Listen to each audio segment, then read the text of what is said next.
संत लूकस के अनुसार पवित्र सुसमाचार है।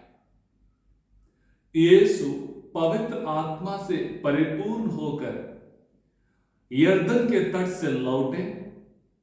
उस समय आत्मा उन्हें निर्जन प्रदेश ले चला। वो 40 दिन वहां रहे और शैतान ने उनकी परीक्षा ली।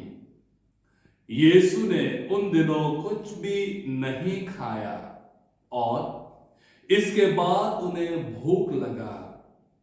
तब शैतान ने उनसे कहा, यदि आप ईश्वर के पुत्र हैं तो इस पत्र से कह दीजिए कि यह रोटी बन जाए। परंतु यीशु ने उत्तर दिया, लिखा है, मनुष्य रोटी से ही नहीं जीता है। फिर शैतान ने ऊपर उठा ले गया और क्षण भर में संसार के सभी राज्य दिखाकर बोला, मैं आपको इन सभी राज्यों का अधिकार और इनका वैभव दे दूंगा। यह सब मुझे दे दिया गया है और मैं जिसको चाहता हूं उसको यह देता हूं। यदि आप मेरी आराधना करें तो यह सब आपको मिल जाएगा। पर यीशु ने उसे उत्तर दिया, लिखा है, अपने प्रभु ईश्वर की आराधना करो और केवल उसी की सेवा करो। तब शैतान उन्हें यरूशलेम ले जाकर मंदिर के शिखर पर खड़ा कर दिया और कहा, यदि आप ईश्वर के पुत्र हैं तो यह से नीचे कूद जाइए, क्योंकि लिखा है, तुम्हारे विषय में वो अपने दूतों को आदेश देगा कि वे तुम्हारी रक्षा करें और वे तुम्हें अपने हाथों पर संभाल लेंगे कि कहीं तुम्हारे पैरों को पत्थर से चोट ना लगे। यीशु ने उत्तर दिया, यह भी कहा है, अपने प्रभु ईश्वर की परीक्षा मत लो।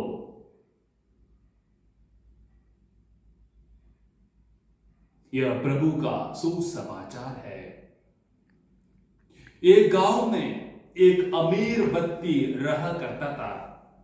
वो बेईमानी से चोरी करते हुए लोगों का पैसा अपने पास इकट्ठा करता था और इतना अमीर हुआ था, उन्हें पता नहीं था वो पैसा किस तरह से इस्तेमाल करें। और एक बार ऐसे होता है, उस गांव में कुछ पुलिस लोग, सिपाही लोग उसके घर में आकर चापे मारे करने वाले थे। जब उनको पता लगता है, वो सोचता है मैं भी जो पैसा है उसका क्या करूं, कहां पे छिपा लूं, क्योंकि मेरे घर में सब छानबीन होगी, सब अभी ढूंढेंगे और मैं पकड़ा जाऊंगा और कारागृह में जाकर मुझे सड़ना पड़ेगा। वो सोचता है और उसके पास एक उपाय आता है। बगल गांव में एक साधु सन्यासी था, गरीब व्यक्ति था, लेकिन वो अपने जीवन दूसरों को मदद करते हुए जीता था। वो सोचता है, क्यों ना मैं मेरा कुछ पैसे उसके पास रख दूं, बाद में वापस ले लूं।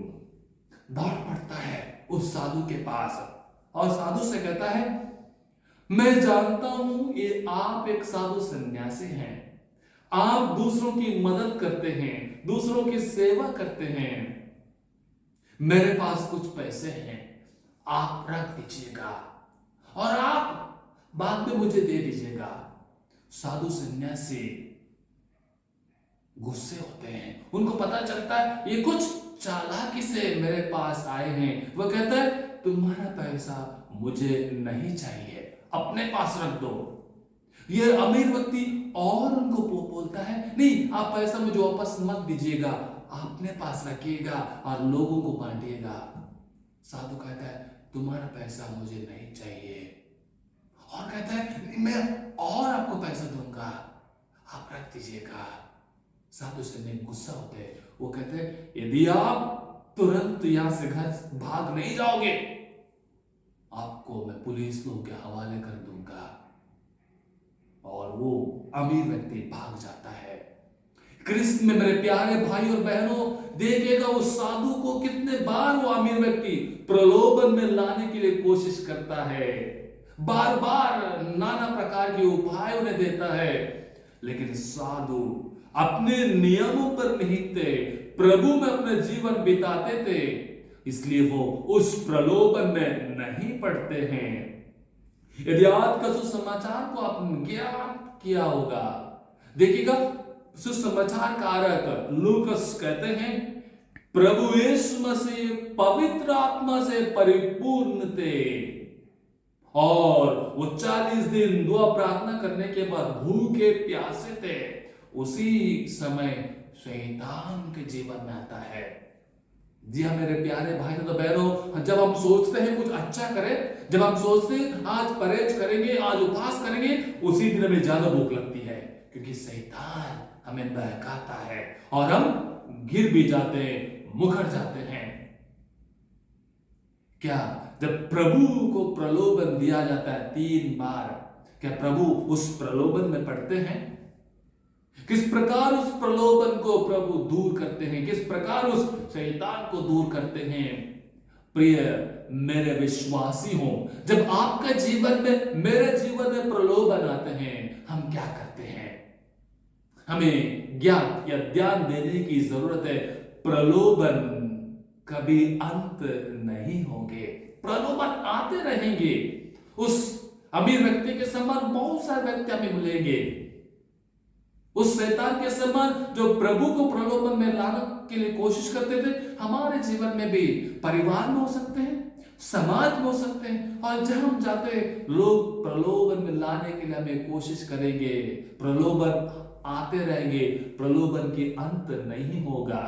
दूसरी बात याद रखिएगा, प्रलोभन अपने आप में बुरा नहीं है। माता कलीसिया कहती है प्रलोभन अपने आप में बुरा नहीं है, लेकिन उस प्रलोभन में हम घिर जाते हैं तब पाप बन जाता है। यदि उस प्रलोभन से बाहर उठ के हम आते हैं, उससे अलग हो जाते हैं, वो पाप नहीं बनता है। इसलिए मैंने शुरुआत में कहा प्रलोभन आते रहेंगे। देखिएगा प्रभु के जीवन में 3 बार शैतान कहता है, लेकिन प्रभु उस प्रलोभन में गिरे नहीं। प्यासे थे, भूखे थे शारीरिक जीवन में, लेकिन उन्होंने उस शैतान की बातों को नहीं माना। नाना प्रकार के प्रलोभन हो सकते हैं प्रिय बहनों, आर्थिक प्रलोभन। उसी समय लोग हमें आके बोलेंगे आप इतने दोगे, हम इतना करेंगे, हम उसमें गिर जाते हैं।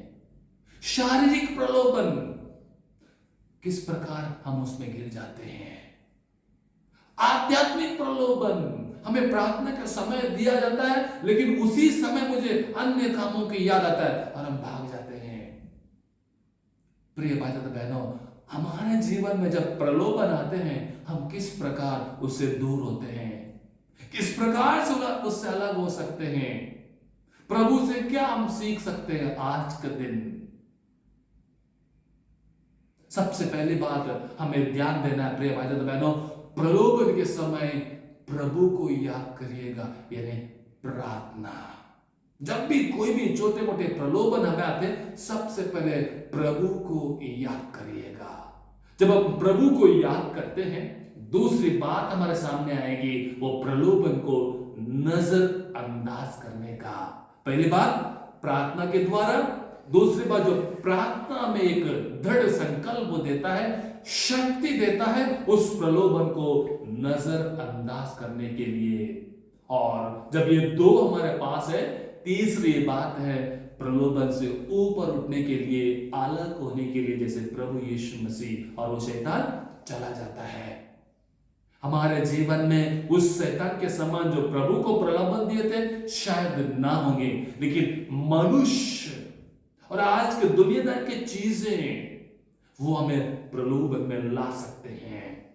जब प्रलोभन में पड़ जाते हैं प्रिय भाई बहनों, हम बेईमान करते हैं, ईमानदारी को भूल जाते हैं, जो अच्छाई हमारे अंदर है उसको भूल जाते हैं, प्रभु को भूल जाते हैं, अपने आप को भूल जाते हैं कि हम एक नेक इंसान हैं। क्या आज के दिन मनन चिंतन के लिए कोशिश करेंगे, किस प्रकार में प्रलोभन से दूर हो सकता हूं? क्या आज का सुसमाचार में हम पाठ सीख सकते हैं? क्या हम ग्रहण कर सकते हैं? जैसे प्रभु अंत में कहते हैं, अपने ईश्वर की परीक्षा ना लो।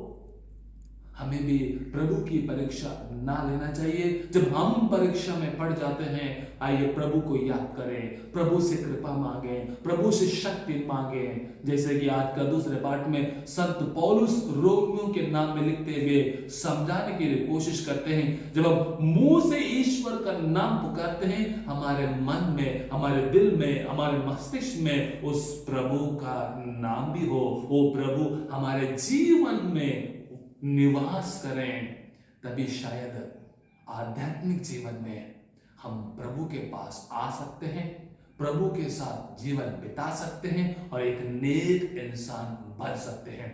आइए हम प्रार्थना करें।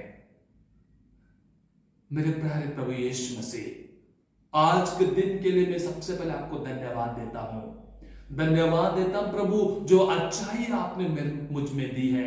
धन्यवाद देता हूं प्रभु, जो कठिनाइयां, बुराइयां जो मुझे आसपास मिलती हैं, जिसके द्वारा मुझे पता चलता है किस प्रकार मुझे इन प्रलोभन से दूर रहना है, आपको ग्रहण करते हुए प्रार्थना दुआ करता हूं प्रभु। जो भी आज के सुसमाचार को सुनने वाले हैं, हम चालीसा काल में है प्रभु, दुख भोग में है प्रभु, आपके दुख भोग को समझने के लिए हमें शक्ति दीजिएगा प्रभु, आपके पद चिन्हों पर चलने के लिए हमें शक्ति दीजिएगा प्रभु, और हम सबों को अपने पवित्र आत्मा से उड़ेल दीजिएगा। जिस पवित्र आत्मा से आप परिपूर्ण हुए थे, हम सबों को उस पवित्र आत्मा से भर दीजिएगा, ताकि हम भी इस चालीसा काल में आपका दुख भोग पर मनन चिंतन करते हुए एक अच्छा नेक इंसान बनते हुए एक पुनरुत्थान का पर्व ना कि बाहरी तौर पे, लेकिन आंतरिक तौर पे एक नया जीवन के तौर पे मना सके। आमीन।